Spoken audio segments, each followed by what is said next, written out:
Nora Garda is one of the best-known dancers in eastern Iowa and a chemist at University of Iowa Pharmaceuticals. As a dancer, she has been at the forefront of expanding community-oriented dance programs in this whole eastern Iowa area with organizations such as Interdance. She's also produced and directed an annual celebration of dance, Dancing Our Visions, since 2007. And I guess, Nora, that Dancing Our Visions is the big event immediately upcoming. So can you tell us what that consists of and what it's going to look like? Sure, and thank you for the intro. Iowa Dance 2016, Dancing Our Visions, is coming up the last weekend in April, April 29 and 30th in downtown Iowa City. The plan is to bring a lot of dance to the city, everywhere. We are going to start at the Senior Center on Friday afternoon with a performance showcasing all the many different groups that use the center for classes and rehearsals. We are going to have a big opening reception on Friday evening at the University of Iowa Art Building West with performances and a keynote speaker and food and drinks. That's going to be the party, the time when we are all going to get together and socialize. And then on Saturday, we start at 10 in the morning with workshops. We continue with a dance for the camera, screen dance showing a film scene. We have another workshop in the afternoon, performance in 4 different locations in downtown Iowa City. And maybe we are in the works on having a closing reception, closing show. Terrific. Yeah. What sorts of dance are going to be featured in this festival? All kinds? All kind of dance. All kind of dance. We have from the established forms of classical ballet and jazz dance and modern to Irish, Near Eastern, Indian, African, hip-hop. So we do as much as we can to bring dance of all the different styles. Is classical forms, is experimental works. Some things are very serious, some others are just there for the fun of it. Okay, and something that has always been a mystery to me is the difference between classical ballet and modern dance. I know that there is a considerable difference, but Yes. I've never quite understood it. Maybe you could explain. Well, that's difficult to explain sometimes. It's actually 2 different dance styles. Modern dancers are very serious when they say that modern dance has not been a consequence or has not been derived from ballet, that modern dance is its own style and school. In ballet, you have certain schools like the Russian or the German school with certain styles of steps is more, I wouldn't say rigid, but more, it has more form and you have things like dancing in point that is a particular skill that belongs to ballet. So modern dance does not include dancing on point? No. Modern dancing is mostly barefoot dancing. However, there are some choreographers that like to do modern dance choreography with ballet dancers and put them in point. And sometimes the works are beautiful. So there is a line, there is more freedom of movement, there is more looseness in modern dance, but still you have styles and steps that need to be learned and performed in certain ways. And then you mentioned Irish dance. Is that mainly step dancing or is it other types of? Yes, it's mostly a step. It's mostly the folk kind of dance that you see like river. Now, step dancing, as I understand it, is done almost entirely with the lower part of the body, correct? Yes, yes. The upper part of, and I'm not an expert on Irish dance, but yes, the upper part of the body is usually more rigid, and it's a lot of footwork. Right. I was told that, I don't know if this is true or not, but I was told that it has to do with the rather uneasy relationship between dancing and the Catholic Church in Ireland. It could be. You had to keep your hands rigidly by your side so as not to be touching anybody. Right, yes, yes. Versus other dance forms when it's all about connecting with the body, with your partner or with the people you are dancing with, yes. All right. And what is interdance? Well, Interdance, it's an Iowa-based non-profit dance organization, and we started this in 2009 with the idea of bring more dance to the community and create more community-wide participatory events, so people don't have to necessarily pay a ticket and go to a theater to see a dance performance. People can have the dance performance coming to them in different venues in downtown. So is Interdance an organization of some kind? It's an organization, yes. We have, it's a non-profit, it's tax exempt, and it has a director and a board of directors, and we work together. We are all volunteers. We don't have any paid positions yet. It's all volunteer work, and we make things happen. Your objective is to organize dance events and... Yes, and to bring it to the community, to bring dance to the community, and to bring dance to schools. And you've been a professional dancer for just about all your life?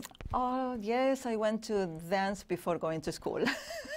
I started dance when I was 5 years old, and on and off, I never stopped. And you grew up in Argentina? I grew up in Argentina, yes. In what city? Santa Fe. Santa Fe. Santa Fe, Argentina. Very good. And you were 5 years old when you started training. How did you realize that you wanted to do that in the first place? I think that first it was my mom who realized that I liked moving. Every time that there was a family reunion, I put music and I danced for them, even though I didn't know anything. And that was when I was about, I don't know, 4 years old. So my mom decided that maybe I wanted to do dance. And she took me to this small studio. It was in a neighborhood. It wasn't a big academy of dance or anything like that. It was a very good instructor, but a small group. And I loved it. And what did your first lessons look like? Well, they were kind of rough because this instructor, my first classes were in classical ballet, and so I needed to follow what I was told to do, and sometimes that is not easy when you are 5. Exactly. So, but I liked it, and so I remember just going there with my black leotard, I did pink leggings, I hair up, and getting on the bar and doing my first pliés and things like that, and then working across the floor, and I loved it. And actually, we needed to keep a notebook, I would say. At the end of the year, we needed to put together what we had learned through the year, what we were doing in the bar, what we were doing across the floor with some pictures, and I didn't know how to write or read because I didn't know yet. So my brother, for the first 2 years, my brother is 10 years older than me, for the first 2 years he wrote all the notes and I pasted the pictures. And what was your first performance? Oh, right away when I was in first grade in school, 2 months after school started, there was a performance. There are more performances in schools in Argentina than here. Every time that there is a holiday, like the 4th of July or something like that, the day before, the last hour of school is dedicated to a performance that sometimes have themes related to that particular holiday, but there is always music and poetry and dance. And when you were that age, did you already start thinking about making dance your career, or did that come later? That came later, and I actually didn't make it my career completely. But that came later. That came when I was a teenager, I would say. And by that time, had you learned other types of dance besides classical ballet? I was mostly doing classical and Spanish dances. And what is Spanish dancing like? Oh, I loved it because it had high heels and a big skirt, and it was really fun. Now, a lot of people think Yeah. of, when they think of Spanish dancing, they think of flamenco, but there's Yeah, lots of no, other types. there are many other types. Actually, flamenco is one of the things that you learned after you learned a lot of Spanish dances, like paso doble, jota, muñeira, seguidillas. Yeah, there are many other things.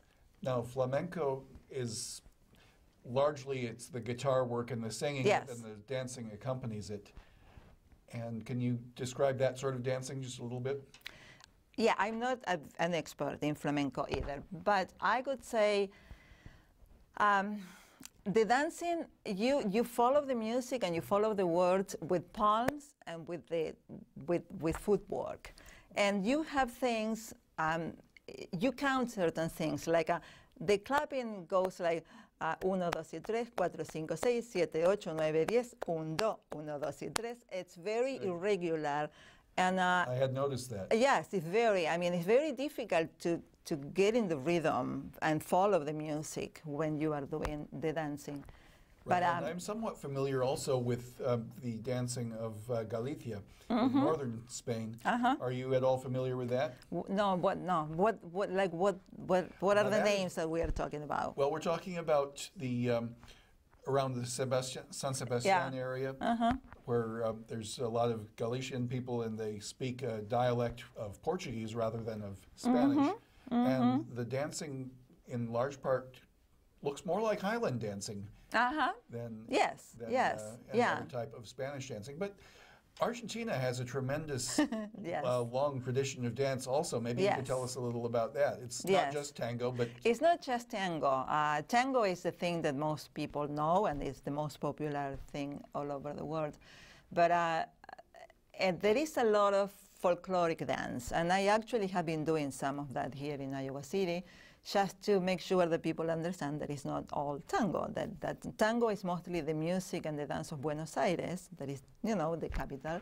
But there are many other, and I can name things like gato, chacarera, and they are danced to folkloric music that is played mostly with guitars and a particular kind of drum that is called a bombo, sometimes violin, sometimes a little instrument that is made with I can't remember the name of the animal, it's carpincho in Spanish, and it's a little animal, and they make it's like a guitar, but it sounds completely different because the shape is different, and it's played here very, very fast. I believe I'm familiar with that instrument, and but I don't know what... Charango is the name of the instrument, but I don't think there is a translation. There shouldn't be.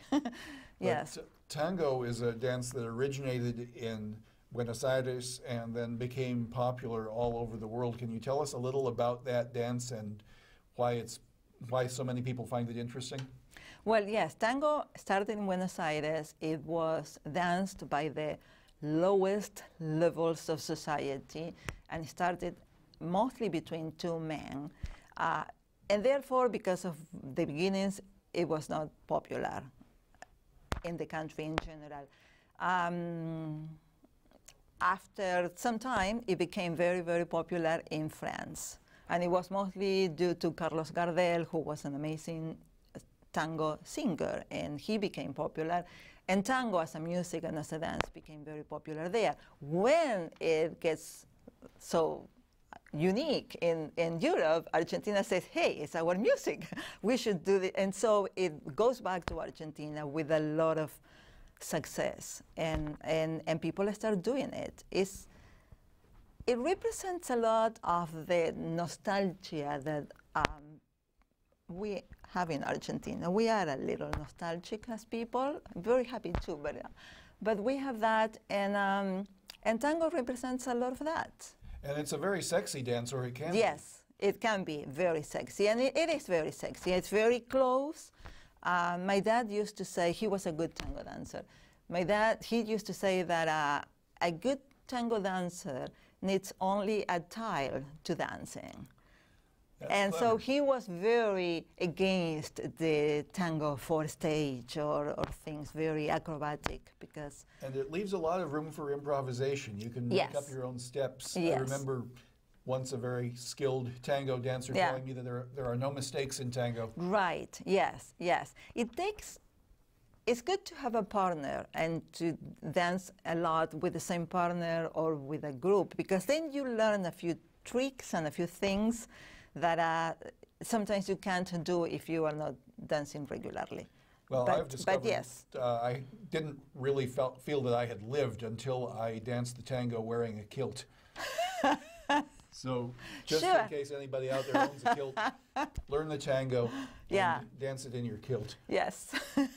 So you were a teenager before you decided that you wanted a career in dance. Can you tell me a little about how that evolved? How did you start getting professional gigs, and what did they look like? What were your first professional dance? I didn't have a lot of extremely professional things, but I was working with a few groups, mostly radio stations in Santa Fe, and what they had was this display of opportunities that were mostly fundraisers for to collect toys for Christmas or things like that. So it was like a moving group of dancers. Not dancers, performers in general, and I joined them as a dancer, and I was 15, 16 at the moment. My dad was a fan of dance too, so he used to take me to all these places, and so I used to perform like once a week, and I was at that age, and I started making my own choreography. And my first one, Bonnie and Clyde, the ballad of Bonnie and Clyde. Oh my gosh. And I remember dancing with Gans and hair, and I loved it. I'll bet. But at the same time, you were studying chemistry, And correct? at the same time, I was in school, and again, as I said, I grew up in Santa Fe, and if you want to make a career in dance in Argentina, you have to move to Buenos Aires and go to one of the official schools of ballet. And at that time, and even these days, it wasn't, and it is not that common for people at the age of 17 or 18 to leave their house. Usually you stay with your family and you go to college in the area. So by the time I decided that maybe I wanted to go to Buenos Aires, it was my whole family saying, you're going to Buenos Aires and you need to get a job. We cannot support you there. And it was, I didn't go. And at the same time, I had this amazing, it was my last year in high school, and I had this amazing chemistry professor. He was teaching at the university, and he was teaching only 2 classes in that high school. And I just couldn't believe how much I liked it. And it was in a matter of a few months that I said, okay, if I'm not going to Buenos Aires to do dance, I'm going to study chemistry. And I went into chemistry, but I never stopped dancing. I continued dancing with 2 or 3 different groups there. So I was dancing 2 or 3 hours a day. And how did you end up in the United States, and specifically in Iowa City? I went with my ex-husband first to Pennsylvania. He had a postdoctoral position at Lehigh University. And I did my master in chemistry there. And then the decision was to stay in the United States, and the first job opportunity happened in Iowa City. And we were at the moment looking for not just a job, but also a sponsor for the green card to become legal residents. And that happened in Iowa City. So we came. And my next door neighbor happened to be a dancer who was teaching at the University of Iowa. And so in no time, I was working at the university and dancing with Angie Hayes. And That's great. And do you give lessons? I really don't do a lot of lessons because I always say, you know, I have my job at the university, and it's a position where I'm always making decisions and what to do next and how to do it. And so when I go to dance, I just want to be told what to do. And I love when people choreograph for me and I can just follow directions there. What kind of shows can we see you in around here? I was, a few months ago, performing for the Hope Lodge fundraiser. It's the American Cancer Society fundraiser for the Hope Lodge in Iowa City. And it's the Dancing for the Stars. So my dance partner and I were paired with two celebrities, and we performed there, and then we had to do a duet. Was this ballroom dancing? Yes, it was more ballroom, but crazy ballroom, with its uptown funk music. Okay. And so we were paired with two young and very energetic people. So they learned to do lifts in the air and dips and things like that, and it was very fun. And then the duet my partner and I did was, mostly sweet ballroom. And we'll be doing that same thing again at the Coralville Center for the Performing Arts on the 29th of February. There is this fundraiser for Combined Efforts Theater, and it's called LEAP, because of leap year, and we'll be performing there. All right. So it's, and I do after-school dance clubs, and that is the only time that I teach dance and choreography. It's mostly to small groups of teenagers. Now, a lot of parents want their children to Yes. dance, especially if they're girl children. So if I had like a 4 or 5 year old little girl that I wanted to get into dancing, how would I go about doing that in this environment? Are there certain schools or certain classes I should be looking into? Yes, the University of Iowa has very good programs for kids, and they run on weekends or afternoons, so parents can actually go and take the kids there. And then there are many studios in town, many studios to choose from, that where any kid can have a very good introduction to dance. And then it will depend on the kid. If they like it, they can keep going. If not, well, they have their first experience, and I think it's a good one. It's very good, dance compared to sports or other things, mostly sports, I would say. There is the physicality, and there is the movement and creating strength, but there is also this thing of expression and sharing emotions that are very unique to dance, and it's non-competitive most of the time.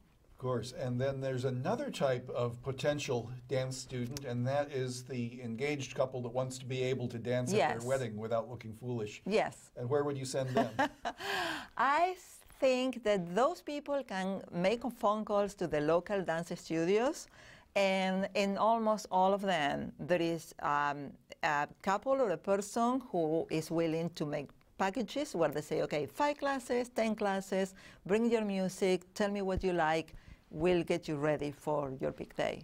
So that happens. It's not so difficult. It's just a matter of making a phone call. Now, I recall that my grandparents belonged to a ballroom dancing club many years ago. Yes. Does that still happen around here, or is that a thing of the past? No, there are dancing clubs here. There are ballroom clubs. I know that the Eagles Lodge had for many years a ballroom club, and is still active, and they do classes and they do social dances. But there are many. Olbrich, for example, hosts once a month, I think, social dances there. There is a lot of Latin dance around town. There is, if you want to learn tango, the Senior Center has classes on Tuesday nights. If you want to learn salsa, at the Senior Center also classes on Wednesday nights. I understand there are a couple of salsa dancing clubs around the area, not just in Iowa City, but in other towns nearby. Yes, there are. Yeah, it's big these days. People like to do Latin dance. Yeah, tell me a little bit about that. What types of Latin dances are out there? Tell me about salsa, which seems to me especially popular. Salsa is very popular, very, very popular. It's beautiful music.